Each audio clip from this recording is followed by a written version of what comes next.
നിങ്ങളുടെ വീടിന്റെ south ഈസ്റ്റിലാണ് main door നിൽക്കുന്നതെന്നുണ്ടെങ്കിൽ ഈ വീട് ടെൻഷൻ ഉള്ള വീടായിരിക്കും. അതേസമയം അതിന്റെ നോർത്ത് ഈസ്റ്റിലാണ് നമ്മുടെ പ്രധാന ഡോർ എന്നുണ്ടെങ്കിൽ തൊഴിൽപരമായിട്ട് ഒരുപാട് അഭിവൃദ്ധിയും ഉണ്ടാവും.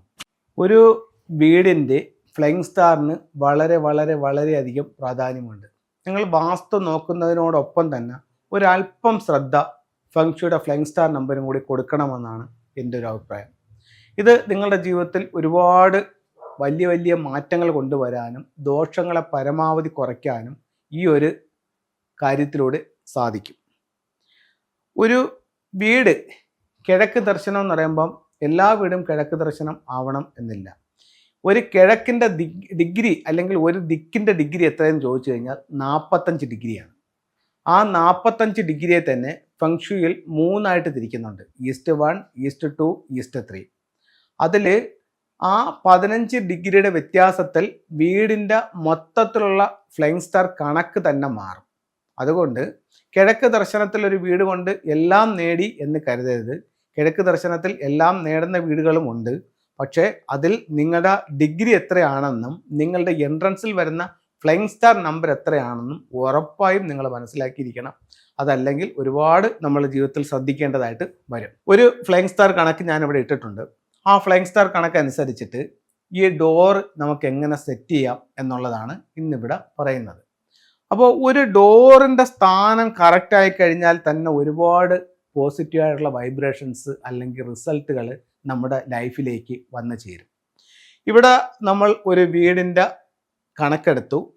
കിഴക്ക് ദർശനമായിട്ടുള്ളൊരു വീടാണ്. അതിൻ്റെ ഫ്ലൈങ് സ്റ്റാർ നമ്പരും എടുത്തിട്ട് അതിൻ്റെ ഡിഗ്രി ബേസ് ചെയ്തിട്ടാണ് ഇതിൻ്റെ ഫ്ലൈങ് സ്റ്റാർ നമ്പർ എടുത്തത്. ഈസ്റ്റ് ആണ്, എന്നാൽ തന്നെയും അതിൻ്റെ ദർശനത്തെ ബേസ് ചെയ്തിട്ടാണ് ഈ കണക്കെടുത്തിരിക്കുന്നത്. അപ്പോൾ അങ്ങനത്തെ ദർശനത്തെ ബേസ് ചെയ്തിട്ട് ഈ കണക്കെടുത്തപ്പോൾ അതിൻ്റെ കിഴക്കിന് 3 ഭാഗങ്ങളായിട്ട് നമുക്ക് തിരിക്കാം. ആദ്യത്തെ ഒരു പോർഷൻ സൗത്ത് ഈസ്റ്റ് ആയിട്ടും, രണ്ടാമത്തെ പോർഷന് ഈസ്റ്റ് ആയിട്ടും, മൂന്നാമത്തതിന് നോർത്ത് ഈസ്റ്റ് ആയിട്ടും തിരിക്കാം.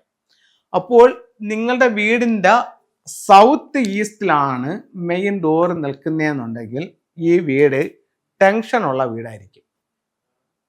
കിഴക്ക് ദർശനമായിട്ടുള്ള വീടാണ്, അതിൻ്റെ സൗത്ത് ഈസ്റ്റ് കോർണറിലാണ് നിങ്ങളുടെ പ്രധാന ഡോറെങ്കിൽ ആ വീടിൻ്റെ ഫലം എന്താണ്? ടെൻഷനാണ്. അതല്ല, അതേ വീട് കിഴക്കിലാണ് നിങ്ങളുടെ പ്രധാന ഡോറെങ്കിൽ, ഇത് എല്ലാ കിഴക്കിൻ്റെ കാര്യവുമല്ല പറയുന്നത്, ഫ്ലൈങ് സ്റ്റാറിൽ ചില ഡിഗ്രികളിൽ വരുന്ന കിഴക്കിൻ്റെ കാര്യമാണ് പറയുന്നത്. അവിടെ നമുക്ക് എന്തായിരിക്കും ഫലം? ടോട്ടൽ ലോസ് ആയിരിക്കും. അതേസമയം അതിൻ്റെ നോർത്ത് ഈസ്റ്റിലാണ് നമ്മുടെ പ്രധാന ഡോറെന്നുണ്ടെങ്കിൽ ഇവിടെ നമുക്ക് തൊഴിൽപരമായിട്ട് ഒരുപാട് അഭിവൃദ്ധിയും ഉണ്ടാവും. അപ്പോൾ ഒരു വീടിൻ്റെ പ്ലാൻ എടുക്കുമ്പോൾ ദർശനത്തിനോടൊപ്പം തന്നെ അതിൻ്റെ ഫ്ലൈങ് സ്റ്റാർ കണക്കും കൂടെ എടുത്ത് ചെയ്യുന്നത് എപ്പോഴും നല്ലതായിരിക്കും. അപ്പം ഇവിടെ നമുക്ക് മനസ്സിലായല്ലോ, ഇത് നല്ല ഒരു കോമ്പിനേഷനാണ്. അതുപോലെ ഞാൻ ഇതിനെ ഒരു 4 സൈഡ് ഓടിച്ചു പറയാം. നിങ്ങളുടെ ഇവിടെയാണ് അടുത്തത്. നിങ്ങൾ ഇതേ ഫ്ലൈങ് സ്റ്റാറിൻ്റെ നമ്പർ മാത്രമാണ് പറയുന്നത്. ഈ ദിക്കിൽ ഈ ഫ്ലൈങ് സ്റ്റാർ ആവണമെന്നില്ല. കിഴക്കിൽ ഇത്തരത്തിലുള്ള ഫ്ലൈങ് സ്റ്റാർ ഉണ്ട്. അതിൽ വടക്കിൽ ഫ്ലൈങ് സ്റ്റാറിൽ ഈ നമ്പറാണ് വന്നിരിക്കുന്നതെങ്കിൽ നിങ്ങൾക്ക് ഇവിടെ ഡോർ ആകാം. ഇവിടെയാണ് നിങ്ങളുടെ ഡോറെങ്കിൽ ഇവിടെ കലഹമായിരിക്കും. ഇവിടെയാണ് നിങ്ങളുടെ ഡോറെന്നുണ്ടെങ്കിൽ ഫെങ്ഷുയുടെ കാര്യങ്ങളാണ് പറയുന്നത്. ഇവിടെ പ്രോസ്പെരിറ്റി കുറവായിരിക്കും, എന്നാലും ദോഷമില്ല. ഇവിടെയാണെങ്കിൽ നിങ്ങളുടെ ഡോറെങ്കിലോ ഇവിടെയും സെയിം അവസ്ഥ തന്നെ, പ്രോസ്പെരിറ്റി കുറവായിരിക്കും, ദോഷമില്ല. ഇവിടെയാണ് നിങ്ങളുടെ പ്രധാന ഡോറെങ്കിലോ സമ്പത്ത് നിങ്ങൾക്ക് വാരിക്കോരി തരും അടുത്ത 20 കൊല്ലം. ഇവിടെയാണ് നിങ്ങളുടെ പ്രധാന ഡോറെങ്കിലോ ഗുണവുമില്ല, ദോഷവുമില്ല. വാസ്തുവിലാണെങ്കിൽ അവിടെ പൈസ പോവും, കാരണം എന്താണ്? കന്നിയിലാണ്. ഇത് ഫെങ്ഷുയുടെ കാര്യമാണ് പറയുന്നത്. ഇവിടെയാണെങ്കിലോ സെയിം അവസ്ഥ, ഗുണവുമില്ല, ദോഷവുമില്ല. അതേസമയം ഇവിടെയാണ് നിങ്ങളുടെ പ്രധാന ഡോറെങ്കിലോ ഇത് നിങ്ങൾക്ക് ആരോഗ്യ പ്രശ്നം ഉണ്ടാക്കും. ഇവിടെയാണ് നിങ്ങളുടെ പ്രധാന ഡോറെങ്കിലോ ഇത് നിങ്ങൾക്ക് ടെൻഷൻ ഉണ്ടാക്കും.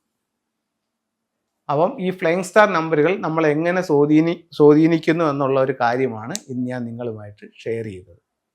അപ്പോൾ നിങ്ങൾ പുതിയ വീട് വയ്ക്കുന്നവരെ സംബന്ധിച്ചിടത്തോളം വീടിൻ്റെ ഫ്ലൈങ് സ്റ്റാർ നമ്പറും കൂടെ ഒന്ന് മനസ്സിലാക്കി അതനുസരിച്ചിട്ടാണോ ഡോറും ബെഡ്റൂമും എന്നുള്ളത് ഒന്ന് നോക്കുന്നത് ഏറ്റവും നല്ലതായിരിക്കും. അടുത്ത നമുക്ക് ഫെങ്ഷുയിലെ ചില ടൂളുകളിലേക്ക് പോവാം. ഇതൊരു ക്രിസ്റ്റൽ ട്രീ ആണ്. ഇതിനകത്തൊരു 7 ചക്രാസ് എന്ന് പറഞ്ഞിട്ടുള്ളൊരിതുണ്ട്. വയലറ്റ്, ഇൻഡിഗോ, യെല്ലോ, ഗ്രീൻ അങ്ങനെയുള്ള റൂട്ട് ചക്ര, അങ്ങനെയുള്ള 7 ചക്രാസിനെ ഇത് കണക്കാക്കുന്നുണ്ട്. അപ്പോൾ ഇത് നമുക്ക് വീട്ടിൽ വെക്കുന്നത് നെഗറ്റീവായിട്ടുള്ള എനർജിയെ വലിച്ചെടുക്കാനും ഒത്തിരി പോസിറ്റീവ് എനർജി വീട്ടിലേക്ക് കൊണ്ടുതരാനും ഈ ടൂള് നമ്മളെ സഹായിക്കും.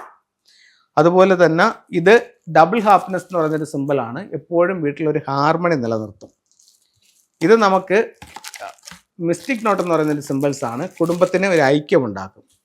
ഇത് വെൽത്ത് ഷിപ്പാണ്, സാമ്പത്തികമായിട്ടുള്ള അഭിവൃദ്ധി ഉണ്ടാക്കും. ഇത് ഒരു സൺ സിമ്പിളാണ്. ഇത് ഒത്തിരി ആൾക്കാർ ചോദിക്കുന്ന ഒരു സിമ്പിൾസ് ആണ്. ഇത് ഈസ്റ്റിലും സൗത്തിലുമായിട്ട് നമുക്ക് ഹാങ് ചെയ്യാവുന്നതാണ്. ഇപ്പോൾ ഒരു നെഗറ്റീവായിട്ടുള്ളൊരു ഏരിയയിലാണെങ്കിലും ഒരു സൺ സിമ്പിൾസ് ഇട്ട് കഴിഞ്ഞാൽ അവിടുത്തെ നെഗറ്റിവിറ്റി മാറുമെന്ന് പറയുന്നുണ്ട്. ഇത് ഒരു നാച്ചുറൽ കലാഭാഷമാണ്. ഹെൽത്ത് പെട്ടെന്ന് മെച്ചപ്പെടാൻ വേണ്ടിയിട്ട് ഈ ടൂള് നമുക്ക് ഉപയോഗിക്കാം. അപ്പോൾ എല്ലാവർക്കും എല്ലാ ഐശ്വര്യങ്ങളും ഉണ്ടാവട്ടെ എന്ന് പ്രാർത്ഥിച്ചുകൊണ്ട് നിർത്തുന്നു. നന്ദി, നമസ്കാരം.